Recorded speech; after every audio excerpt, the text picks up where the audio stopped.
Assalamualaikum warahmatullahi wabarakatuh.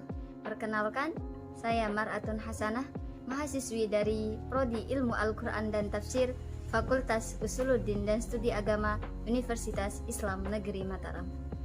Pada kesempatan ini, saya akan menyampaikan materi dengan judul besar Implikasi Orientalis terhadap Dunia Islam dan Ingkar Sunnah. Tugas ini merupakan pemenuhan tugas ujian akhir semester pada mata kuliah Pemikiran Hadis Orientalis.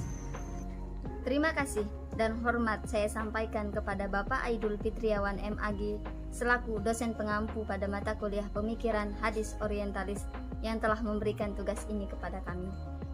Kemudian pada pembahasan kali ini ada 2 poin inti yang akan saya sampaikan.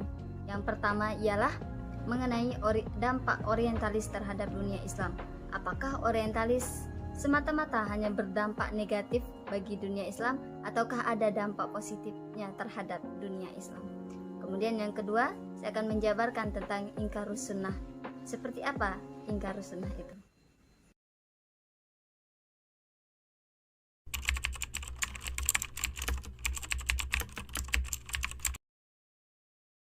Pembahasan yang pertama di sini mengenai bagaimana implikasi orientalis terhadap dunia Islam.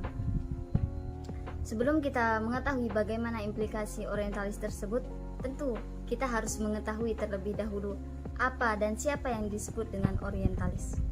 Orientalis adalah sarjana barat atau orang-orang barat yang mempelajari tentang ketimuran, yang mempelajari tentang dunia timur, baik itu mempelajari tentang agamanya, tentang budaya-budayanya, tentang adat istiadat, tentang bahasa-bahasa dan segala keilmuan yang ada di dunia timur. Yang pada intinya, orientalis adalah orang barat yang mengkaji tentang ketimuran. Ketika kita mendengar istilah orientalis, yang pertama kali terlintas dalam benak kita tentunya ialah hal-hal negatif. Hal-hal seperti mereka ialah orang-orang yang mengkritik Islam, mereka ialah orang-orang yang mencaci maki Nabi Muhammad, mereka ialah orang-orang yang mendustakan Al-Quran dan hadis. Akan tetapi, ketika kita pelajari lebih dalam lagi, ketika kita kaji lebih banyak lagi, banyak hal-hal baik yang bisa kita temukan dalam orientalis. Banyak hal-hal baik yang menguntungkan kita sebagai umat Islam. Hal-hal baik yang bersumber dari kajian-kajian para orientalis. Untuk lebih detail mengenai bagaimana implikasi dari orientalis, entah itu mengenai baik, positif maupun negatifnya, kita akan membahasnya secara lebih detail pada pembahasan berikut. Yang pertama, bagaimana implikasi atau dampak positif dari orientalis terhadap dunia Islam. Di sini saya akan menjabarkan 4 poin mengenai implikasi positif dari orientalis terhadap dunia Islam. Yang pertama ialah kajian literatur Islam. Hal positif pertama yang disumbangkan oleh orientalis ialah mengenai produksi teks yang membuat literatur Islam mengalami pengayaan luar biasa, baik dari segi kualitas maupun kuantitas. Tercatat sejak tahun 1800 sampai dengan 1950, tercatat 60.000 judul buku karya yang dihasilkan oleh orientalis mengenai kajian keislaman. Implikasi positif dari orientalis terhadap dunia Islam yang kedua ialah menjamurnya institusi-institusi kajian keislaman. Pada abad pertengahan di barat banyak menjamur dan muncul institusi-institusi yang isi kajiannya ialah membahas tentang wilayah ketimuran, seperti di Inggris dan Prancis. Dari institusi-institusi mereka banyak menerbitkan majalah dan jurnal yang membahas tentang keislaman. Tentu hal ini menguntungkan bagi kita yang dengan kajian-kajian mereka membuka dan menunjukkan kebenaran-kebenaran Islam. Kemudian, implikasi positif yang ketiga dari orientalis terhadap dunia Islam ialah meningkatnya tradisi ilmiah dalam mempelajari kajian keislaman. Para sarjana barat mengkaji Islam dengan pendekatan sosiohistoris. Memang, pendekatan sosiohistoris termasuk pendekatan yang problematik, akan tetapi memiliki atau memberi dampak positif dan luas bagi kajian keislaman dengan menghadirkan eksplanasi historis bagi kaum muslimin. Dengan eksplanasi historis tersebut, kaum muslimin dapat melihat dan mempelajari agamanya dengan rasionalitas dan empiris yang didukung dengan teori-teori ilmu sosial. Kemudian, dampak positif yang keempat dari kajian orientalis terhadap dunia Islam ialah meningkatnya pemahaman objektif terhadap Islam. Orientalis terbagi menjadi dua. Yang pertama ialah orientalis subjektif dan orientalis objektif. Yang menguntungkan bagi dunia Islam di sini ialah orientalis objektif. Mereka ini ialah para orientalis yang mengkaji Islam atas dasar keinginannya sendiri, murni atas dasar keingintahuannya terhadap Islam, dan tidak memasukkan embel-embel doktrin atau latar belakang mereka dalam kajian yang mereka lakukan. Mereka membuat karya hasil dari penelitian mereka murni dengan apa yang mereka temukan pada saat penelitiannya. Tentu, hal ini berfungsi lebih efisien dalam membangun informasi, gagasan, dan pemikiran tentang Islam dibanding ketika yang melakukan tersebut ialah sarjana dari Islam itu sendiri.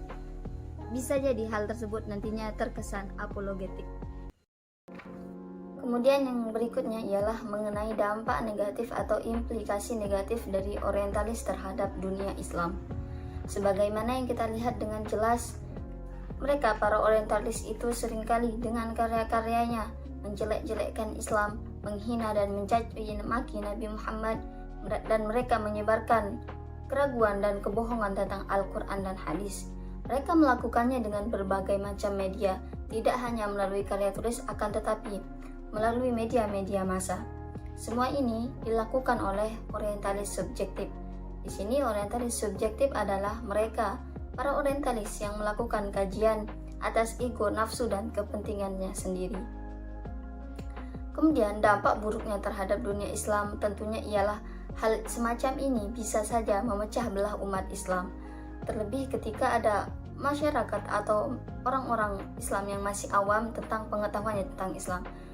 Bisa jadi karya-karya atau apa yang dibuat-buat oleh para orientalis tersebut bisa membuat keraguan pada orang Islam tersebut.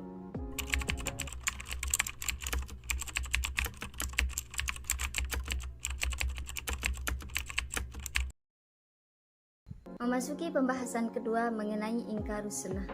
Ingkarus sunnah merupakan sekelompok orang muslimin yang tidak mengakui hadis atau tidak menerima hadis sebagai sumber kedua hukum Islam atau sebagai hujjah mereka.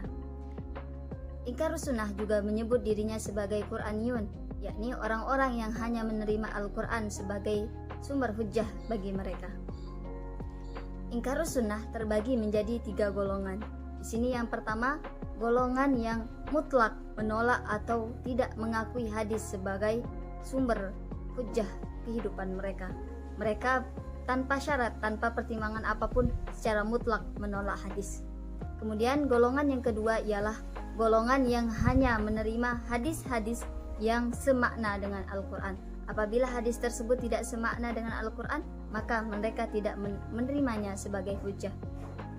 Kemudian yang ketiga ialah kelompok yang hanya menerima hadis mutawatir sebagai sumber hujjah mereka, dan mereka menolak hadis ahad. Kemudian ingkarus sunnah sendiri terbagi menjadi 2 masa, yakni masa klasik dan masa modern. Ingkarus sunnah pada masa klasik ini terjadi tepatnya di Irak, tepatnya pada masa Imam Asy-Syafi'i. Kemudian ingkarus sunnah masa modern ini muncul di Mesir sekitar abad 20 Masehi. Mengenai 2 pembahasan yang telah saya jabarkan, yakni mengenai implikasi orientalis terhadap dunia Islam dan ingkarus sunnah, tentunya 2 hal ini memiliki kesinambungan atau hubungan yang mempertemukan mereka. Titik temu antara orientalis dan ingkarus sunnah ialah terletak pada pendekatan kritis yang digunakan oleh para orientalis. Para orientalis mengadopsi pemahaman ingkarus sunnah yang tidak menerima hadis, kemudian mendukung pemahaman ingkarus sunnah tersebut dengan kajian, penelitian, analisis yang mereka lakukan. Inti titik temu antara orientalis dengan ingkarus sunnah ialah terletak pada tokoh orientalis yang mengadopsi pemahaman para ingkarus sunnah. Sekian penjabaran mengenai implikasi orientalis terhadap dunia Islam dan ingkarus sunnah yang dapat saya paparkan. Mohon maaf atas segala kekurangan dan kesalahan-kesalahan yang saya sampaikan. Kurang lebihnya saya mohon maaf. Wassalamualaikum warahmatullahi wabarakatuh.